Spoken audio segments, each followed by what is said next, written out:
নৈবেদ্য শব্দটি এসেছে নিবেদন থেকে, যার অর্থ প্রদান করা। বিভিন্ন ঋতুতে আমরা সেই ঋতুর উপযোগী ফল ভগবানকে পুজোয় নিবেদন করি। প্রসাদ হিসেবে আমরা সেই ফল গ্রহণ করি। ফলের উপকারিতা বলে শেষ করা যাবে না। ফলে থাকে ফাইবার, ভিটামিন এবং গুরুত্বপূর্ণ কিছু রাসায়নিক যৌগ, যা গ্রহণে আমাদের শরীর থাকে তরতাজা। গ্রীষ্ম বর্ষার মতো শীতকালেও কিছু ফল পাওয়া যায়, যা প্রসাদ হিসেবে আমরা গ্রহণ করতে পারি। স্বনামধন্য ডাক্তারবাবু আছেন আমাদেরকে এ বিষয়ে গাইড করবার জন্য। চলুন শুনে নিই তার কাছ থেকে শীতের 3টি ফলের উপকারিতা। হ্যালো বন্ধুরা, শীতের সকালে আপনাদের সবাইকে স্বাগত জানাই।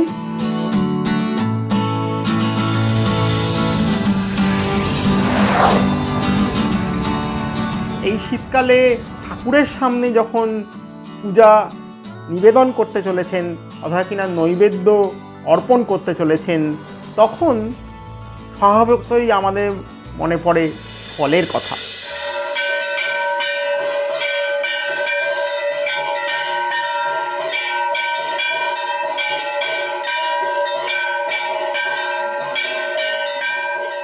যে ফলগুলি আমরা শীতকালে ঠাকুরকে নিবেদন করতে পারি, সেই সব ফলগুলির কিছু গুণাগুণ সম্পর্কে আপনাদের সামনে আমরা পরিবেশন করতে চলেছি। যে ফলের কথা না বললেই নয় এবং প্রথমেই আসে, এটা হলো কমলালেবু। ব্রাজিল হলো কমলালেবু উৎপাদনে প্রথম এবং ভারতবর্ষ হলো কমলালেবু উৎপাদনে দ্বিতীয়। আমাদের দেশে নাগপুর কমলালেবু উৎপাদনে প্রথম স্থান অধিকার করে। এই যে কমলালেবু, এর অজস্র গুণাগুণ রয়েছে। কমলালেবুর এই যে বাইরের দিকে দেখতে পাচ্ছেন, এটা হচ্ছে একটি খোসা এবং এর ওপরে বিভিন্ন রকম অ্যারোমেটিক যৌগ রয়েছে, যার ফলে কমলালেবুর একটা সুন্দর সুগন্ধ উৎপন্ন হয়। খোসাটাকে খুলে ফেললেই দেখতে পাবেন ভেতরে রয়েছে অনেকগুলি কোয়া। এই কমলালেবুর কোয়ার মধ্যে প্রচুর পরিমাণে ভিটামিন সি, ফ্ল্যাভোনয়েডস ইত্যাদি যৌগ রয়েছে। এবার ভিটামিন সি আমাদের শ্বাসযন্ত্রের যে ঝিল্লি বা ঝিল্লি কোষ, তার সুস্থতা এবং রোগ জীবাণুর বিরুদ্ধে লড়ার ক্ষমতা তৈরি করে। ফ্ল্যাভোনয়েডস বা বিভিন্ন ফাইটোকেমিক্যালস, সেগুলি আমাদের দেহে অ্যান্টিঅক্সিডেন্ট হিসাবে বিভিন্ন রোগ প্রতিরোধ করে, ক্যান্সার প্রতিরোধ করে। একটা গুরুত্বপূর্ণ বিষয় না বললেই নয়, কমলালেবু হচ্ছে একটি অ্যাসিডিক ফ্রুট। অ্যাসিডিক ফ্রুট মানে যার মধ্যে সাইট্রিক অ্যাসিড আছে। কমলালেবু সাইট্রিক অ্যাসিডের পরিমাণ অবশ্য আমাদের পাতিলেবু বা যে কাগজি লেবু তার তুলনায় কম, কিন্তু সাইট্রিক অ্যাসিড আছে, অর্থাৎ কিনা এ অ্যাসিডযুক্ত ফল। অতএব কমলালেবু এবং দুধ কখনো একসঙ্গে আপনারা খাবেন না, কারণ দুধ আর কমলালেবু একসঙ্গে খেলে দুধের প্রতি এই কমলালেবুর আচরণে দুধের ছানা কেটে যাওয়ার মতন ঘটনা ঘটবে, অর্থাৎ কিনা আপনাদের পেটের মধ্যে হজমের সমস্যা হবে, বমি বমি পাবে, অর্থাৎ কিনা ইনডাইজেশন হবে। তাই কমলালেবু এবং দুধ অন্তত 2 ঘন্টা গ্যাপ দিয়ে খাবেন। এই কমলালেবু ডায়াবেটিক পেশেন্টদের জন্য অত্যন্ত উপকারী একটি ফল। আপনারা সবসময়ই ভাবেন যে ডায়াবেটিক পেশেন্ট তাহলে কি এই ফল খেতে পারবে বা ওই ফল খেতে পারবে না। কমলালেবু একটি ফল যেটা ডায়াবেটিক পেশেন্টরা নিশ্চিন্তে খেতে পারেন এবং এই ফল হার্টের পেশেন্টদের পক্ষে অত্যন্ত উপকারী। অতএব পরিমাণগত হিসাবে যখন নৈবেদ্য অর্পণ করবেন, তার থেকে 2-3টে কোয়া আপনারা প্রতিদিন প্রসাদ হিসাবে খেতেই পারেন এবং সেটা খেলে শরীর স্বাস্থ্য এবং মন ভালো থাকবে।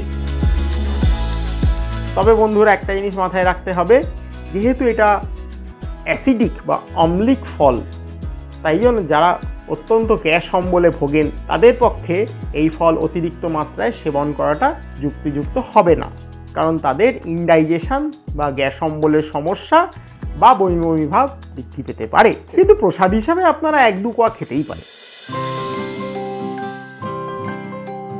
শাকালুর মধ্যে রয়েছে প্রচুর পরিমাণে জল, কার্বোহাইড্রেট, যা আমাদের শরীরে শীতকালে জলের প্রয়োজন মেটাতে সাহায্য করে। এর মধ্যে প্রচুর পরিমাণে ফাইবারও আছে।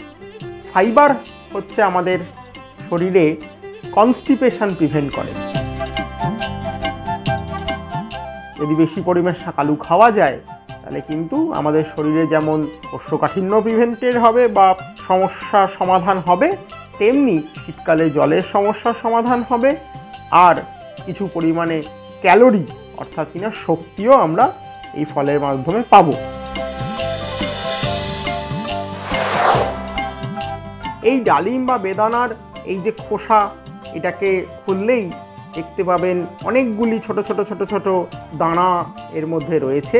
এই দানাগুলির মধ্যে প্রচুর পরিমাণে ফলিক অ্যাসিড, ফ্ল্যাভোনয়েডস ইত্যাদি গুরুত্বপূর্ণ উপাদান রয়েছে, যেগুলো আমাদের শরীরে প্রচুর গুরুত্বপূর্ণ কাজ করে। ফলিক অ্যাসিড হচ্ছে আমাদের শরীরে রক্ত উৎপাদন করতে সাহায্য করে। আয়রন এবং ফলিক অ্যাসিড একসঙ্গে কাজ না করলে শরীরে হিমোগ্লোবিন উৎপন্ন হয় না।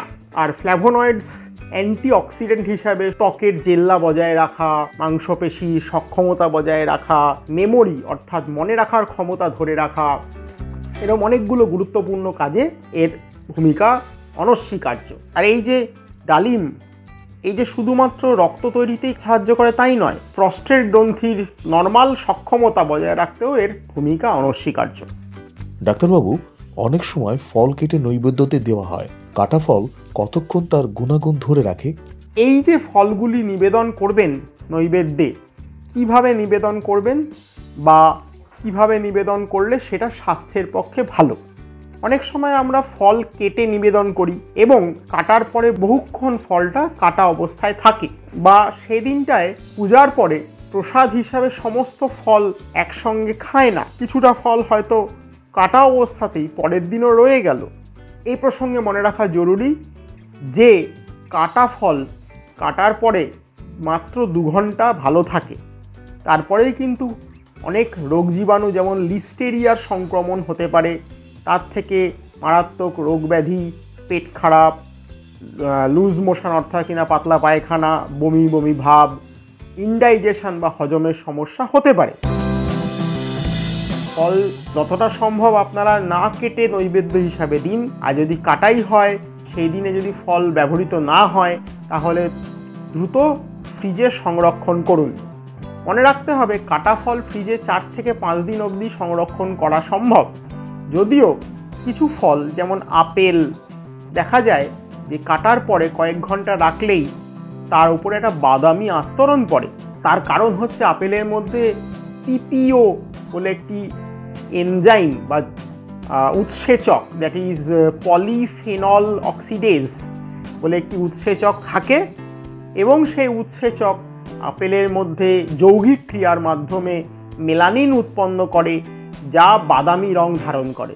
এতে আপেলের গুণাগুণেও কিছুটা পরিবর্তন হয় এবং স্বাদেরও অনেকটা পরিবর্তন হয়।